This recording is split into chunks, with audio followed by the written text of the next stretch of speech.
Light Pollution News, December 2025, Dark Turns. It's our last official episode of the year. 2026 is right around the corner. But first, we have a lot to talk about. For instance, researchers tracked insects using weather radar in the UK. We'll let you know what they found. Do modern car headlights actually make you safer? And it's not just space mirrors that you need to worry about. With me this episode are lighting designer Dr. Amardeep Dugar, Cliff Valley Astronomy's own Stéphane Picard, and the author of a new book, Creatures of Darkness, Dani Robertson. Happy New Year, friends. Let's jump into it.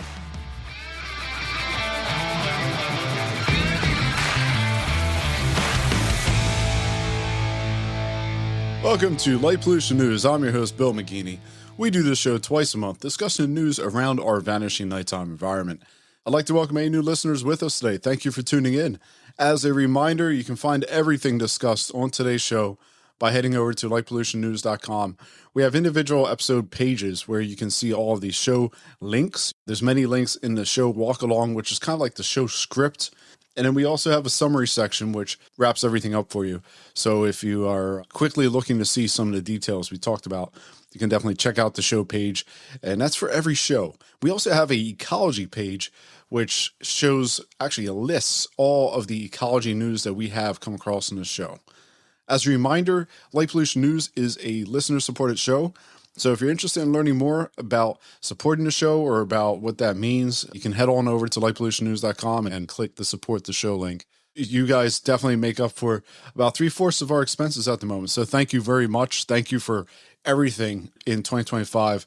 Really appreciate it. This is, no small feat to put together, as many of the guests will definitely detail if you ever ask them about the onboarding for this show. It is a full month-long process. First off, search out the guests, then get the guests on here, and then they will hear from me a couple weeks later with a whole list of details that we're going to talk about, and then I'll have everything wrapped up over to them, and they'll be in the right shape for recording. But all that takes a lot of work. We have our social media side, which is equally as demanding. And then we have the editing side to make it sound professional and sound good. And that largely comes down to our man, Caden. So if you're interested in supporting the show, why not check it out, lightpollutionnews.com. Support the show somewhere on that page. I think it's the Support the Show tab. You at home are in for a treat. The last show of 2025. Here we go. And I am lucky enough to have three great folks. This has been a really excellent conversation this month with just three really thoughtful, mindful people about dark skies, about lighting. We have Dr. Amardeep Dugar. Dr. Dugar is a certified lighting designer, member of the International Association of Lighting Designers Association of India. Dr. Dugar serves on the Illuminating Engineering Society's Board of Directors, chairs the IES Global Development Committee, the co-founder of the Virtual Lighting Design Community. There's more in there that I didn't include. The man is a virtuoso. You got to love it.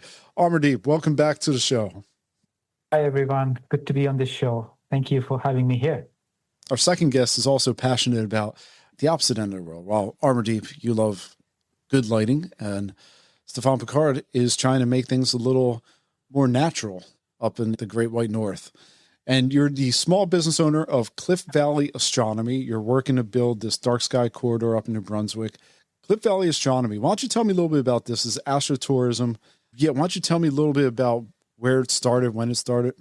I'll try to give you a condensed version because it can be quite the story. But thank you again for having me on the show, Bill. So when the pandemic came back, I was an empty nester. My kids are all grown up out of the house. I got back into astronomy like I used to years ago. But this time I jokingly say I did the mistake of jumping into astrophotography. So that astronomy is hard and expensive. Astrophotography is uber difficult and expensive. So during the pandemic, really got the bug really hard. I expanded that to like 7 telescopes, 4 or 5 cameras. And all of a sudden I was like, okay, this is starting to be a little bit of an expensive real hobby now. And listen, we did okay professionally. Karen and I love to travel. We got grandkids to spoil. So it's like, I don't want to really give up anything. So I thought, well, why don't I start showing the night sky to people like I see it and make a little bit of money on it to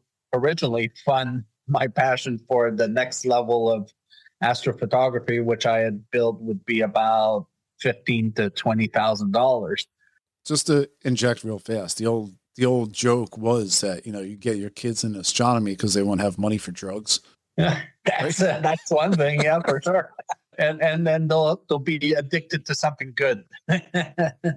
So anyways, we did that. And then right away, I launched a business on April 8th, 2022, which was a year out from last year's total solar eclipse. And in the first summer, I think we had over 40 star parties booked. So as a marketer and a member of the Royal Astronomical Society of Canada, I knew astrotourism was something that was growing. And for being in a small province with 4 certified dark sky sites, we punch above our weight, and sure enough, realized that with the coming eclipse, the growing influence of astrotourism as probably the fastest growing, I started focusing on that and applied more of my marketing skills and developed some services where we now consult on astrotourism, which includes light pollution education, astrotourism branding and strategies, programming and experience development, product development. And we created Canada's first and only right now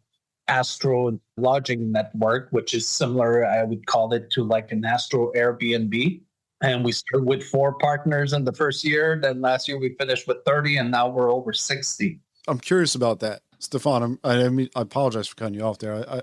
I'm really curious about the little network you have, because last year we went up to Algonquin in the winter time, and it was spectacular. It was one of the coolest experiences. It was probably February, snow everywhere. The skies were, I took one of the best night sky photos of my life. It was an incredible experience. And you guys, part of this network, these are individual proprietors, I guess, that all join a network together.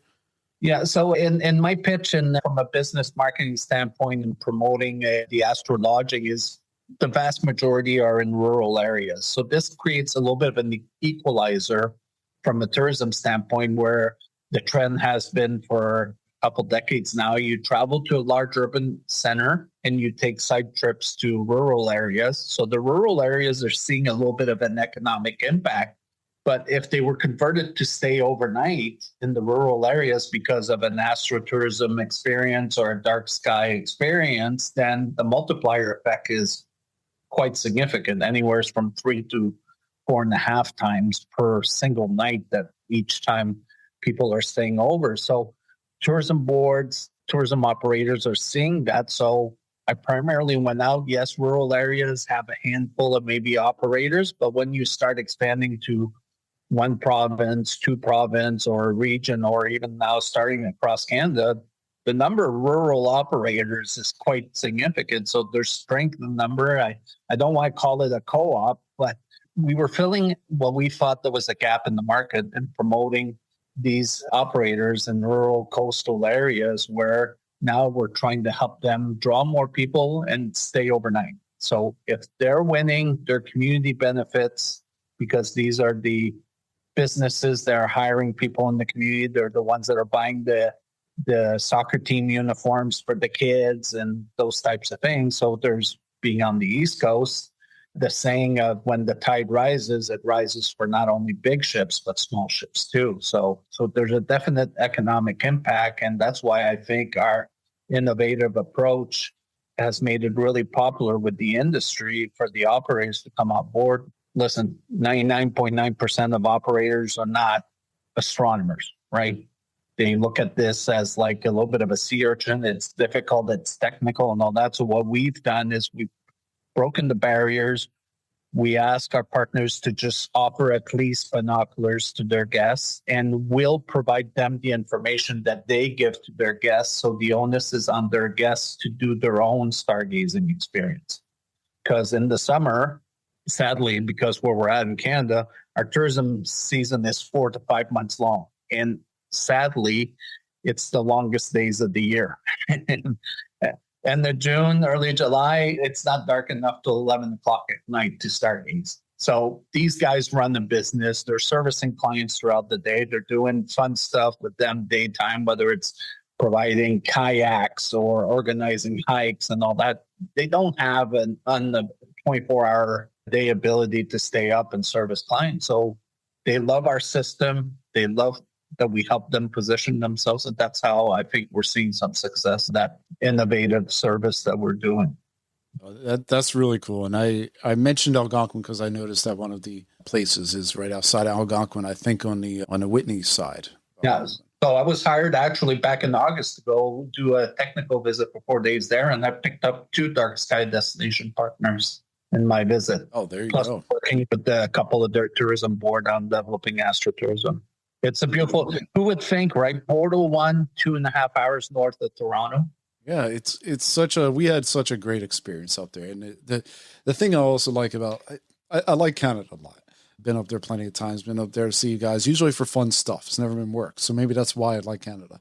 Every time I go up, even in what I consider the boonies, you still have amazing food, still have like amazing people, and all these great things that you just kind of don't expect. And it's always a good time up there. Yeah. So, we'll have to have you over here then. I would love to come up. I definitely would love to come up that way.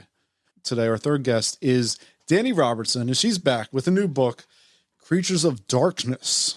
Sounds like kind of a thriller or something. Well, Dani's last book, All Through the Night, you may recall she was here about a year ago promoting that, and that was a really good book. I know my wife Caitlin loved that book.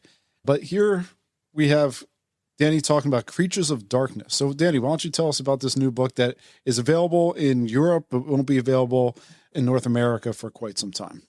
So this book, it sort of adds on to my first book. So All Through the Night, very good memory, by the way. Very good memory on that. It was my first book, which looks at light pollution and how it impacts lots of different things. But my favorite thing, I'm an ecologist, so I love wildlife. I love going out and seeing all the wildlife at night. And I don't think people appreciate just how much wildlife needs darkness to survive. And that's across the globe. It's so much of our wildlife. So in the UK, it's at least 60% of our terrestrial wildlife needs darkness to just go about its life. So across the world, it's so much more. And I had a really hard time actually just breaking it down to 100 creatures. So it's sort of like an almanac, and there's a creature per page, and there's loads of facts on there about each animal or each creature. And it explains why darkness is important to each of those creatures. So we'd spoken on a previous episode about a new word to Amardeep, and that's become a question a lot of people are asking me, is they've never heard of crepuscular before. But a lot of our animals, they are very active at dawn and dusk.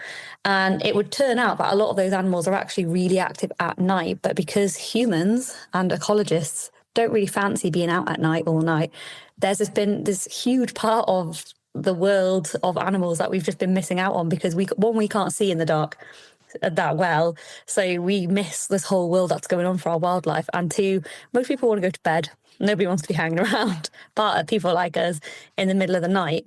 So there's this whole world of animals that just goes on when everyone's tucked up in bed. And it also talks about how some of these animals are adapting to either light polluted areas or dark areas. So we spoke about elephants, and they're crepuscular, or usually they should be diurnal, but because of humans and they come into such close contact with humans now, and we've infringed so much on their environment, they are actually becoming nocturnal because they know they're persecuted. They know to fear humans. So they're using the nighttime as cover to get around villages and farms, which is really sad, isn't it? But it just goes to show that we're changing the natural world in so many different ways with light and with our presence. So I think it's got lots of really important messages in it.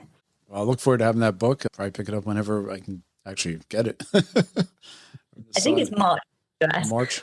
Okay. And I know that it sounds like it's going to be a good reference guide, which would be pretty neat. Yeah, definitely. And if you like facts and trivia, it's definitely one for you. Said last time it's good for trivia night. So, hey, be sure to take it with me next time. Anyone here, and I know, Dani, you mentioned last time you live in the park, but how about anyone here want to live on their own private island, kind of? You may be in luck. Bardsey Island. Is that how you say it?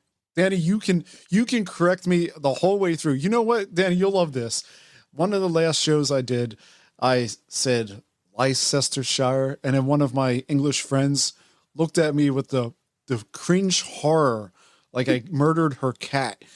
And she says, Leicestershire. And I still messed it up a second time around. So I apologize to anyone in the UK for how bad. Hard word, to be fair. English is really, it's a difficult language. It's more difficult than lots of other languages. People don't realise who are native English speakers, but Leicestershire does not look like how it is said when it's spelled out.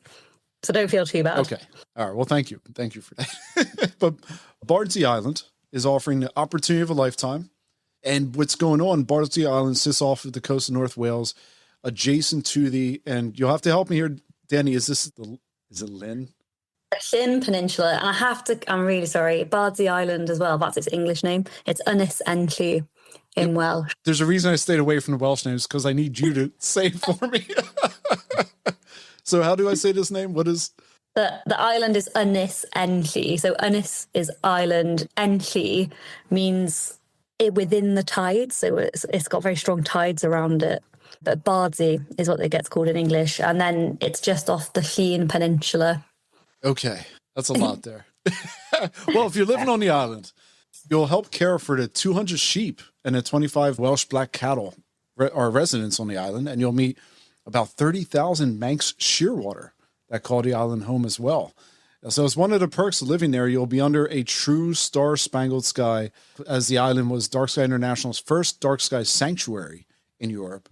However, be forewarned, and Danny, you might have to correct me on this, as I understand it, you're drinking well water, there's no electric, and I'm assuming if other on-site accommodations are accurate, they have this nice little phrasing, I guess, to put. This includes self-catering cottages. Yes. So I'm assuming you have no hot water or showers in these places. No, you don't. You have to get water from the well, and then you have to boil it and treat it yourself. It's fine. It's like going back to the 1930s. It's amazing. Everyone should go. Yeah, it's not very big. It's about 1.5 miles long, half a mile wide. And you'll be sharing the space with conservation volunteers, a resident farmer named Garth, and vacationing visitors. So who wants to live on this island? It sounds like a pretty fun excursion, minus the lack of hot water, I think. It's an amazing place. I will go. I would love to go. I work with the team there quite regularly. I was part of their dark sky bid, and I go over there quite a lot to do dark sky stuff with them. And it is incredible to go there. There's no external lights there. So if you go at the right time of year as well, so about April, May, when all the Manx shearwater are coming in, so there's 30,000 of these seabirds that come in, and it's just incredible. The sky is just, obviously you can't see because it's dark, but you just start hearing them. They've got this really strange call. It's like a strangled rooster kind of call. And then if you're stood in the wrong place at the right time, you will be taken out by a Manx shearwater trying to land. Like, they hit you. It's amazing. Can you see them? Have people set up cameras to see them cross the moon? Yeah, and once they're on the ground, if you've got a head torch on, you've got like your little red light on, you can see them. They're everywhere. And they're designed for life at sea, Manx shearwaters. So they amazing when you see them in the water. They're really strong swimmers. They shear the waves. They don't touch land ever until it's time to roost, because obviously you can't breed in the sea. You can't make a nest in the sea. So they have to come on shore, and that's the only time they'll come on shore. And they need pitch black skies. They will only come in on a new moon. They won't come in if it's full moon. They won't come in if it's too light. And that's because they know they're so vulnerable to predators, because they are designed for life at sea. Their feet and their legs are really far back on their body. So when they're on land, they really struggle to walk. They look like little drunk clowns wandering around, and they actually burrow under the ground. That's how, like, they burrow underground like rabbits to make their nests. That's how, how vulnerable they are to predation. It's impossible. And then once the chicks been reared, they actually rear them to the point that they're too fat to get out of the burrow. So the parents leave them, and the chick's got to slim down. So it's about 2 weeks where this chick's just on its own. And then the next new moon, they're there waiting, and that's the time, that's their cue to leave. And then they don't set foot on land again for 2 years, the chicks. So they go all the way to Argentina. They fly miles and miles. And during its lifetime, a Manx shearwater will actually do the equivalent miles of going to the moon and back 10 times. Like, Wow. They're such incredible animals. That is pretty cool. Well, there you go. If anyone out there is looking for a new adventure, it will be on, as the English say, Barzy Island, but don't say that to Dani. Also, the boat ride over is you can get stranded there, which adds to the excitement. There's only a very small fishing boat that can take you over, and you can't always get back. Oh, wow. That sounds like such a cool island. I have to check it out. If I'm ever over there, I'll have to check it out. Definitely do. Sounds like a fun time. You guys have any experience with headlight glare from drivers? Yeah, I see some people nod. Amardeep, is that a thing down in your brightly lit city? Oh, it's become a major nuisance, especially these LED headlights, which look extremely cool, like your high-tech futuristic movies, but they can be so annoying. Thankfully, I don't drive, but I can see my Uber driver cringing, my friend or my relative who's driving cringing under these lights and making a noise. Oh, these LED lights, the older ones were so much more better. So they're bad. They're bad. Yeah. Extremely harmful for the eye. They can really hurt the retina. So you name it, it's all there, all the bad things. Yeah, even the new lights, even the low beams are very hard on the eyes. Well, here in North America, it's such a prevalent nuisance, as it is apparently around the world, that the Babylon Bee, which is a satirical newspaper, published this article. Dodge introduces new truck headlights that blast gamma ray burst into your eyeballs. Per the article, Dodge spokesman Dale McMillan, these babies will blast you right straight in your retinas. You'll be seeing them when you blink for days, if you can see anything ever again. I mean, if anyone can see after this, they must be Superman. We think you'll love them. McMillan was further quoted as saying, with our new gamma ray lights, we ensured no one on the road will be able to see anything, making other drivers say, "Arg, what's that flaming bright light?" Is just part of what we do here at Dodge, which, while quite to the contrary, it appears that a new paper actually looked at these bright headlights. So there's a research paper out there that actually looked at this, not the Babylon Bee piece. But now the Insurance Institute for Highway Safety looked at these soul-piercing beams and tried to identify, if there actually was some empirical data around the glare, if it was causing us any issues as drivers. And the preprint version, which is pending journal publication, found that, those lights actually might make us safer. Now, the authors don't appear to be condoning the gamma ray headlights, but what they are saying is something that may resonate with you listening at home. Overall, the finding indicates that solar glare, this daytime glare, was more impactful than headlight glare on being involved in automotive accidents. I think when you look at it from that angle, it makes sense. But just to give you some kind of the delineation here, they looked at where the sun was in the sky. If it was high sun sitting at 20 degrees above the horizon, if it was low sun sitting between 0 to 20 degrees, twilight, -6 to 0 degrees, and night would be below the horizon by 6 degrees. What the study did is it looked at data from 2016 to 2024 involving 11 states where the police actually denote glare as a contributing factor. And then it looked at specifically, there's 2 states that broke out solar versus headlight glare. So the data isn't fully baked yet, but from what they see, that glare was only reported to impact nighttime crashes between 0.1 to 0.2% of the time. And the glare-coded accidents actually went down over time, with the highest rate being in 2015. Now, there's other nuances in here, weather, road design, driver age, car age, with drivers over the age of 70 appearing to be most affected. And they also mentioned something, older cars being most affected. I didn't really understand that piece. I will note that the IHS, who commissioned the study, have a headlight rating system that actually started in 2016 measuring the visibility and glare, and claims to see a dramatic uptick in positive scoring of modern cars over the decade-long lifetime of this rating system. So it's an interesting piece, saying the headlights are getting a little better now. They're not as glary as they were. I believe that's kind of what they're trying to say here. But they also don't seem to affect drivers in an accident case. Now, I don't know how much, again, you can pull from that, given that it seems to be a small segment of actual states that use glare as a determining factor, and even a smaller segment that break it out between daytime and nighttime glare. One thing I thought about Amardeep is that we have had an installation of LED streetlights over the 2016 to 2024 timeframe in most places around the world. And how much do you think that something like a LED streetlight might actually massage the glare that you otherwise would see in the contrasting part without having that bright streetlight? There are a couple of things here.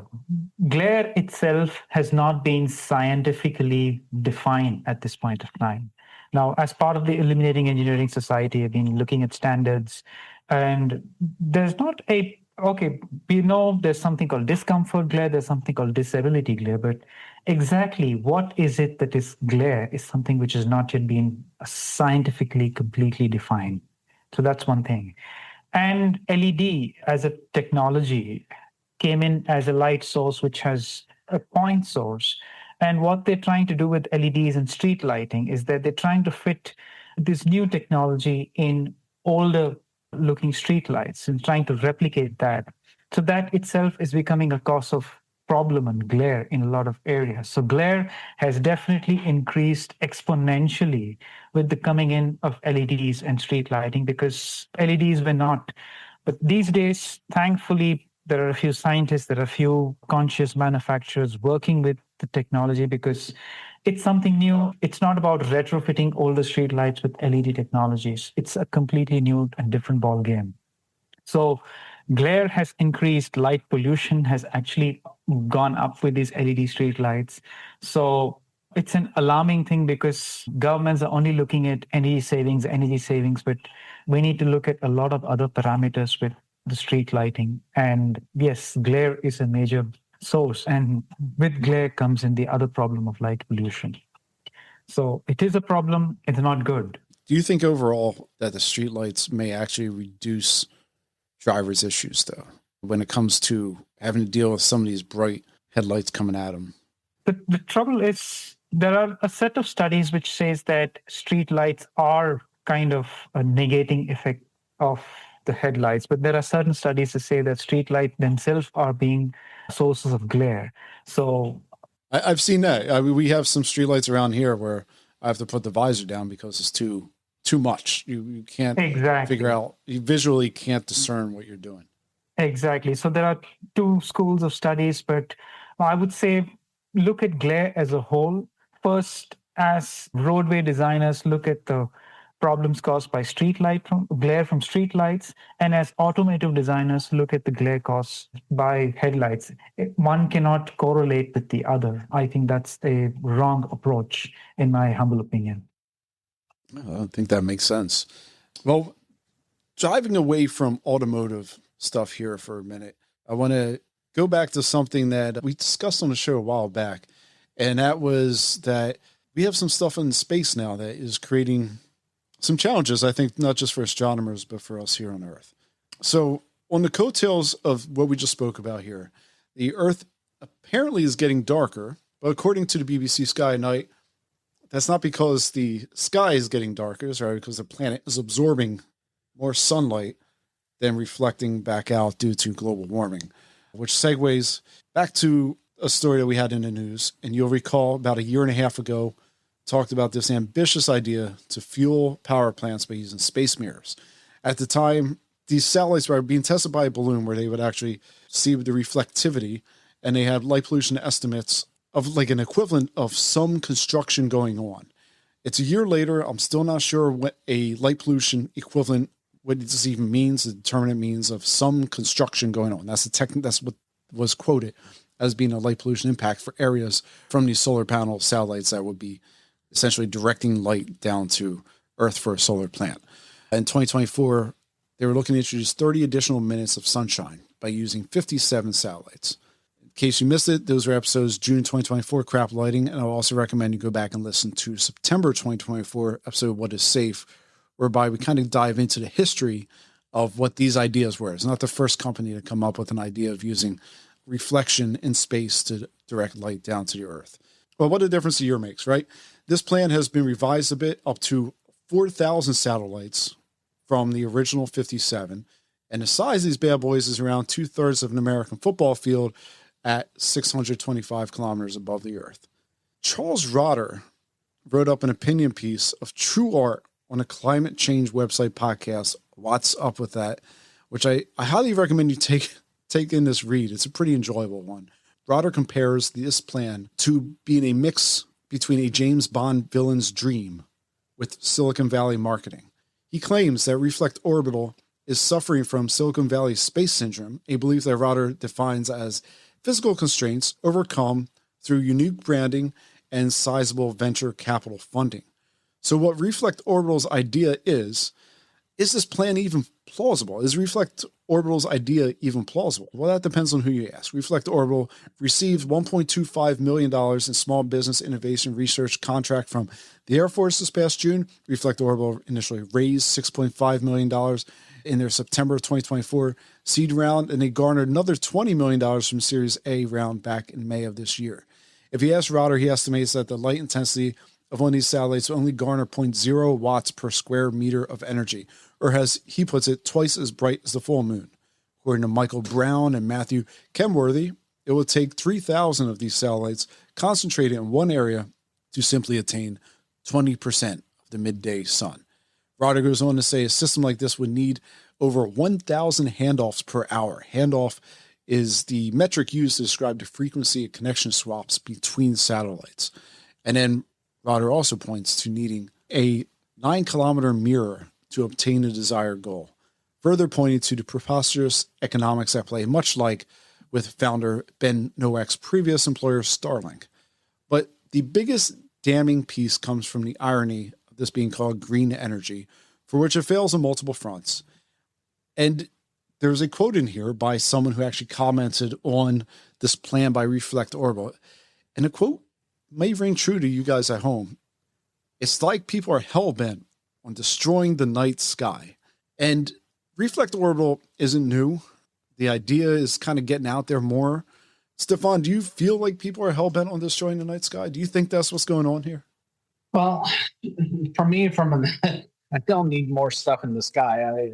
As an astrophotographer, there's just like I challenge anybody to just put out a camera and do a 30-second exposure. And if you don't have at least 30 seconds, 3 streaks of a satellite in your image, but the most concerning thing for this one is redirecting sunbeams. Okay, so the Earth is becoming drier. We're seeing forest fires. What if these machines malfunction and cause drastic forest fire? We've seen them here in Atlantic Canada. We've seen them a lot in Alberta, California, Greece. What's the need? Is it really the world's thirst for energy, or something? Like you alluded in your preamble there, I was like, and I'm trying to put my marketing business hat on, and I don't understand the viability of it.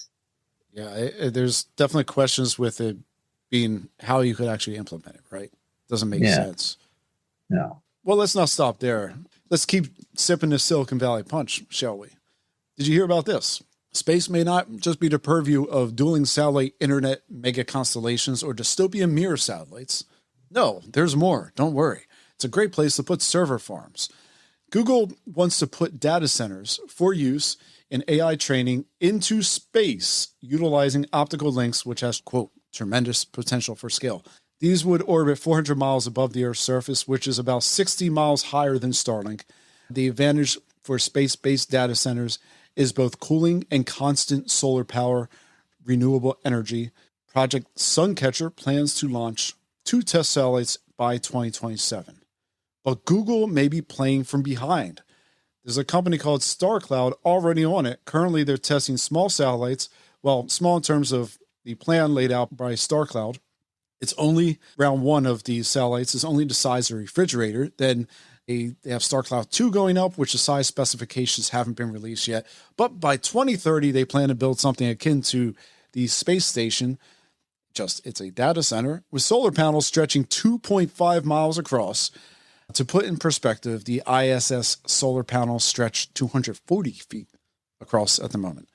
So this looks like it's going to become, at least if it's not a reality, it's going to become something closer to a reality. Stéphane, what do you think about these things? Right? And Dani, is something like this going to attract people more to being in darkness to see some of these, I guess, modern marvels per se? Or would this be something that is just eroding our night sky and damaging, the cultural value of it. I'm not sure how to take these ventures. I personally think that it is going to erode. Well, it is eroding the cultural aspect of the night sky. You do get people who, there's always a post online with someone being like, what is this? I've just seen these shooting stars in a row and it's not, it's Starlink's being launched. And people do want to see that. That's become a bit of like a novelty thing, but that will wear off, And then the rocket launch. So when you see the Falcon 9 launch, we've had, it recently was in the news in Ireland and over the north of the UK, we could actually see, when it does like the fuel dump and you get like the spiral and everyone was like, oh my God, what is that? But for me, I personally just think there's much wider questions there. It goes beyond darkness and it just goes into the whole natural resource. Like, why do we need to have a data center in space? Like, what are these data centers feeding? And for the most of all the answers I can find relate to AI. And then I'm like, how much of AI is actually being utilized correctly? We are being so irresponsible with AI at the moment. Like, we should not have just endless access to anybody who can't be bothered to use their brain, who doesn't want to form their own thoughts, just to be able to ask AI anything.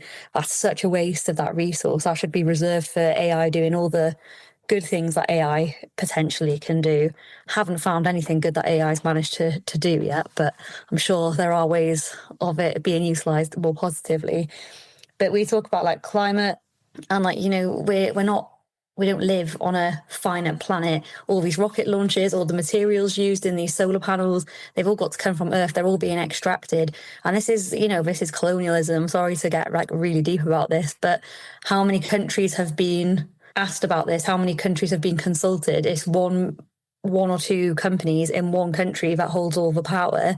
These are minerals that are being used in these things that are being mined from much poorer countries where all the extraction that goes on for solar panels and like electric cars, all that kind of stuff. It's the very poorest on the planet who are the most at risk from climate change and the most at risk from being harmed in these extractive, exploitive practices.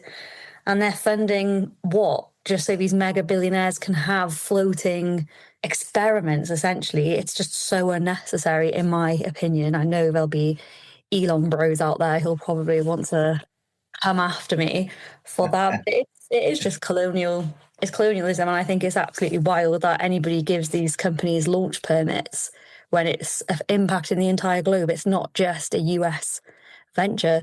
And I think it would be really interesting.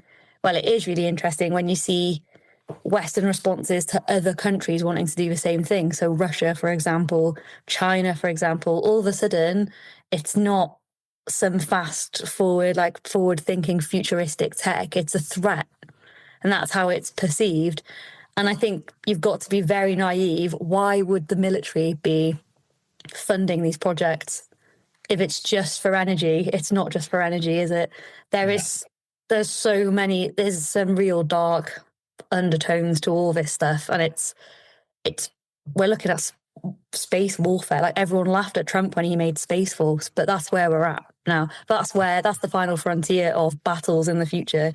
It's cybersecurity, all of this. I know this is taking a very dark turn. I know this is about light pollution, but like, that is the reality that we're looking at, and it's happening at the speed of light. It's happening so quickly, we can't keep up with it as civilians because all this stuff is just happening above our heads and we've got absolutely no say in it.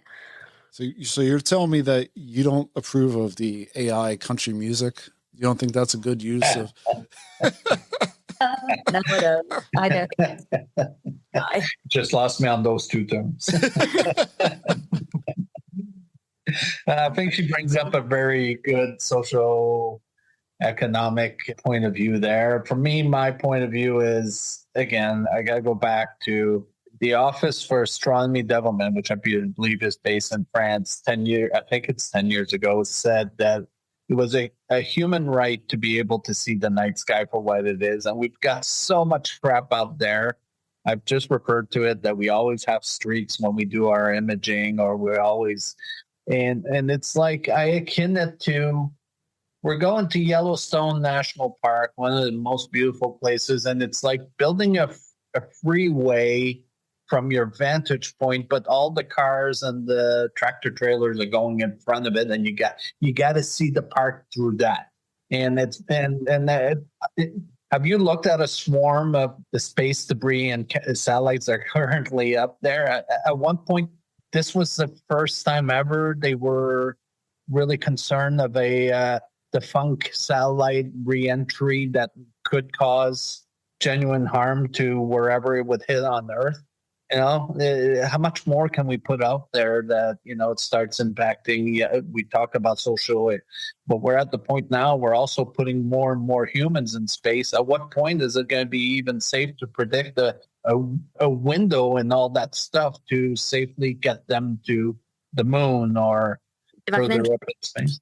If I could interrupt, you're not having your business hat on, because I've seen they're trying to promote this in a positive light. So when the satellites start raining to Earth, they're just referring to them as man-made meteor showers. Oh, nice. So it'll be something for us to look out for and be happy about. Which... And I bet a company will find a way to make them different colors too. Gosh. But they're literally will be able to book meteor shower, because they'll just say, well, we're gonna send it into a nosedive. And you'll be able to book a meteor shower for your special event. Yeah. That sounds very romantic, right? Yeah. Stéphane, and 10 years ago, when I go out to dark sky location, I was always marveling at the amount of shooting stars you would see, right? And then any kind of dark night, you would be out there, and over the course of the night, you just see, constant shooting stars. And they were actual shooting stars at that point. And now, when I'm in a dark sky location, I cringe at the amount of space trash you can see coming back through, because it's popping, right? Constantly popping in the sky. And you only see this if you go out at night and you actually look up. But you see space garbage constantly coming back down to Earth. It's very frequent. It's very common. But it's just exploding. There's now 2 more companies that want to do what Elon's doing with Starlink. So they're going to put up several thousands more up there. Now we've got all kinds of different satellite farms that are going up. That's just like, I don't think it'll be unsustainable for much longer from a number of things. Safety is one of them. The other thing too, it's high time that the world got together and regulate this stuff. Yeah, that R word, good luck. Yeah, I know. And Amardeep, down there, you guys have entered the foray into space, and this is something India's playing from behind on, but who knows how this will impact India's space ventures. And Yep, but India has been slightly more mindful about the space ventures, not doing into, but looking at it from like we said, we talked about earlier, a controversial statement. When I hear all of this, and I think this world or this planet would be such a better place, because just one species went extinct, and we all know which species was that. Right. Yeah, I'm not going to argue with you. Well, talking about species and talking about hopefully not extinction, but let's jump over to the ecology news. As you listening at home will find the ecology stories that we have each month covered over on the ecology tab of the website, lightpollutionnews.com. I have a 2025 recap page that'll be coming out some point in early 2026. But for now, I have a couple items that I wanted to talk about. And this one comes from your neck of the woods, Dani. Past guest and someone who I had the privilege of actually meeting the other day was Jeff Bueller, who works on analyzing weather radar to track bird trends and activity. Jeff isn't part of this team. It's the same idea, though. Researchers analyze weather radar across the UK in much the same manner to look at data from 2014 to 2021 to identify patterns in flying insect activity. The focus was insects that flew 500, 700 meters in altitude. That's just over about 1.5 to 2,000 feet in American terms. The majority of insects fly during the day, clocking in 11.2 trillion daytime flights versus 5 trillion nighttime flights, or about 1/3 of the flights which occurred at night. This data only included the months of April through October, and the overall findings showed no population trend for daytime insects, but an overall decline for nocturnal insects, to which geography and temperature gradients were significant factors, and artificial light according to what I understood in the study, Danny, and you please correct me where I'm wrong, appeared to score a much lower influencing factor. But despite these findings, it should be noted that this is a first pass on using radar for analysis. The study really looked into plotted to change in insect activity over the course of 7 years.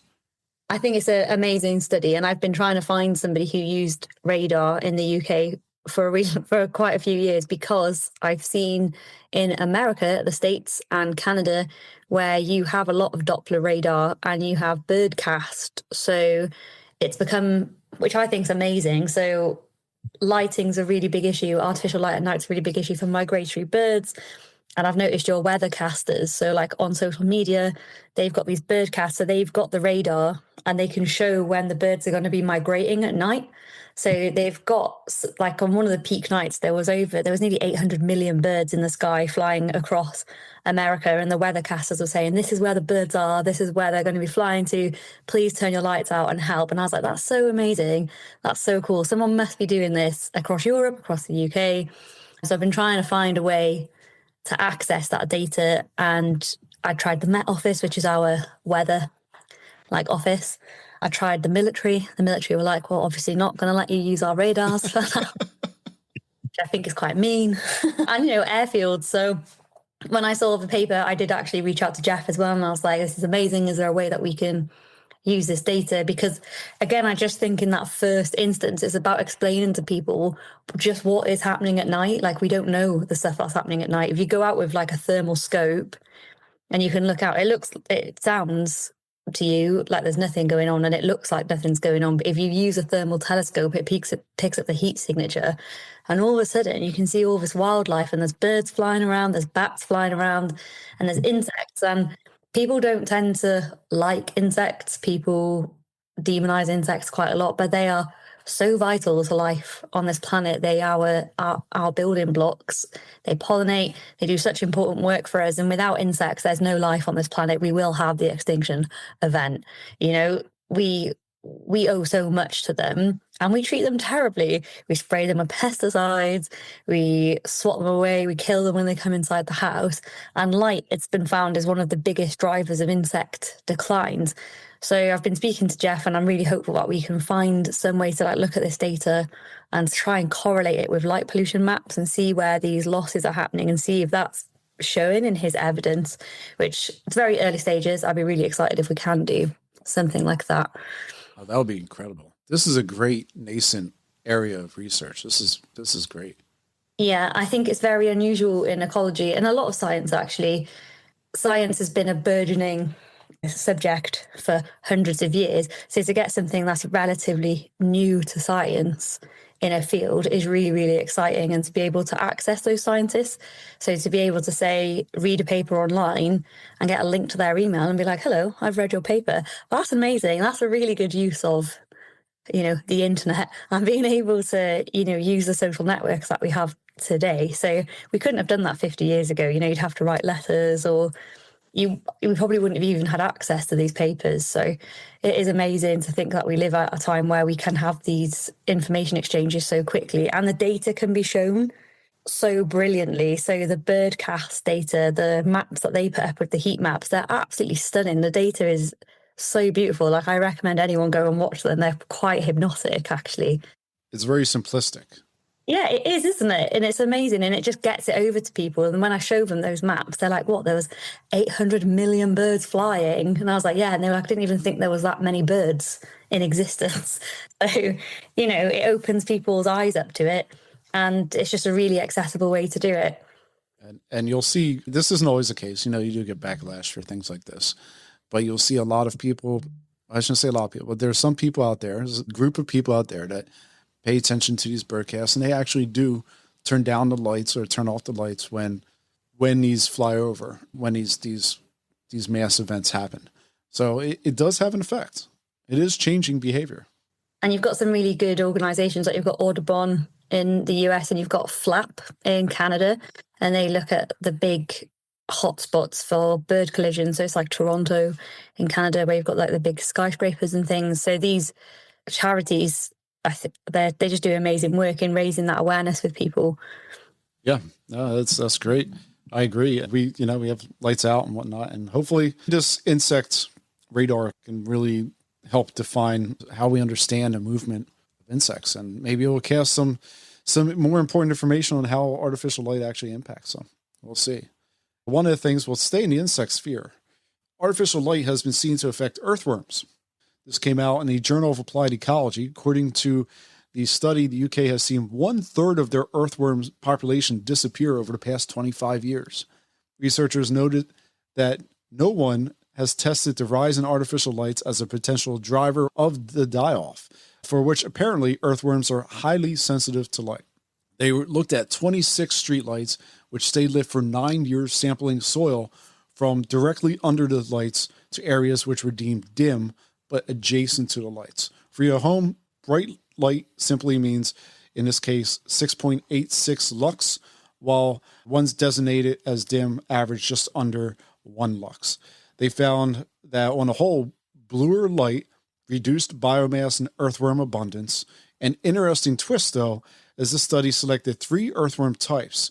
The first one, the deep burrowing but surface-feeding earthworms. It was found that the younger earthworms avoided bluer light spectrums. Juveniles in the surface-dwelling type were actually attracted to the bluer light, and then the soil-dwelling earthworms were attracted to the brighter lights, but deterred by the bluer lights. A lot of effects going on there for earthworms, but at the end of the day, lighting is changing the behavior of those earthworms, which, is definitely going to change the soil composition if the behavior of the earthworms change. In addition, some additional ecology news from the journal Animal Behavior found that spiders react positively to lit areas. Grass spiders were seen to have a preference for building webs close to light sources. This preference appeared to be independent and more significant than the density of prey in an area. Without light, spiders tended to build webs closer to prey. But with the light, they tended to build webs closer to light. And then lastly, for ecology, I found that this study to be very interesting. From biological conservation, researchers set up recording centers at dark sites for which there were no lights within 200 meters, and then light sites which had artificial light within 5 meters. The dark sites averaged 0.0 lux, while the bright sites averaged 30.44 lux. These were all located in the White Sands Missile Range in New Mexico. Between 2021 and 2023, the team found that birds actually called more frequently at dark sites, especially in the early fall migration season. Warblers consistently preferred to talk more at dark sites, but sparrows didn't seem to really be affected or didn't seem to care if it was lit or not when it comes to how much frequency of noise that they would make, communication noise. Overall, cloud cover seemed to depress calls at dark sites while it didn't impact call frequency at bright sites. And moon brightness did the opposite, reducing the frequency of calls at bright sites while increasing the call count at dark sites. So shielded activity, warmer colored lights increased bird activity, while bluer colored lights lowered bird activity. And that is the moral of that study right there. I want to finish out the last show of 2025 here with this piece from up there in your neck of the woods, Stéphane. A 12-year-old named Sidith Patel has turned his passion for space into advocacy work. Patel participates in the Globe at Night and is a dark sky international advocate, which for him includes making school presentations, taking light measurements of his community, and using astrophotography as outreach. This just goes to show that there's no right age to recognize our loss of night. And I agree with Patel here. He was interviewed by the National Observer, whereby he said, "I'm filled with hope. Light pollution is not hard to fix. We just have to do it." So I think 2026 is the year we can take those words of wisdom from a 12-year-old and make them reality. What about you guys? Yeah, I agree for sure. Sounds like if I would have had access to some of this technology in my younger years, that's probably a direction I would have taken then before it took 40 some years to materialize now. So, but I think the biggest thing I come across with engaging with communities and citizens and even businesses is how inexpensive the right behavior can be. You're looking at dozens of dollars to replace the right type of light bulb, or a shield over your lights to direct it where it's supposed to be. It's not these, oh, I got to replace the whole fixture type of thing. In some cases, you might have to. And in some cases, with some of the partners that we're working on, we're looking at establishing micro funds to help people encourage to do the right behavior and change the light bulbs, to add some shields and all that. And bring us a picture of your modification, bring us a receipt, and you get X amount of dollars back.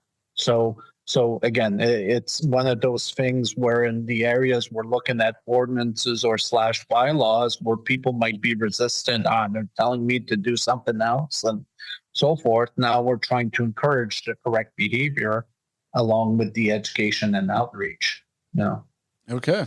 Well, that's it for this episode of Light Pollution News, our last regular episode of 2025. Happy New Year to you at home from all of us here at Light Pollution News, myself, Caitlin, and Caden. All thank you for your continued support and listenership throughout 2025 and hopefully throughout 2026. This show wouldn't be possible without the support of you, the listener, and it wouldn't be possible without the indulgence and grateful use of my guest's time here, which I really appreciate. You guys went a little over today. So I really thank you guys for hanging out and being flexible in this. I want to thank Dr. Amardeep Dugar for joining me today. Dr. Dugar, where can folks connect with you and learn more about everything that you're doing? You can definitely look at my LinkedIn and my Instagram profile. The handle is Lighting Research and Design. Most of my work and communication is there, my email address, and please reach out for any questions or comments or feedback. Thank you, Dr. Dugar. And we also had Stéphane Picard joining us from up there in the great coastal Canada. Stéphane, where can people learn more about the work you're doing and your network of dark sky friendly vacation rentals? Lodging places, yes. Everything that we do is on our website at cliffvalleyastronomy.com. We're also on social media on Facebook and Instagram, maybe more platforms down the road. And the handle for our social media platforms is at Cliff Valley Astronomy. Great. And we have Dani Robertson here with a new book. And it's always a pleasure, Dani. Thank you for spending time with us on the show. Your new book, Creatures of Darkness, which isn't a thriller. It's just a good book about creatures of darkness. Dani, where can people find you, how to learn more about the book? I'm just Dani Dark Skies on various platforms. So if you want to find me, it's just Dani Dark Skies. And I hope everyone enjoys the book. Thanks for having us. I want to thank my guests one more time. Thank you guys again for spending time here today. Of course, the biggest thanks of all goes to you, listener. Thank you for staying with us and tuning in throughout all 2025. We are wishing you a healthy and prosperous 2026. As a reminder, this show is listener supported. We rely exclusively on support of you, the listener. If you like what you hear, why not support the show? The show is recorded on November 23rd. You can learn more about today's show by visiting the website lightpollutionnews.com and keep an eye out for us on whatever social channels you use. Thank you once again. I'm your host, Bill McGinney, reminding you to only shine the light where it's needed.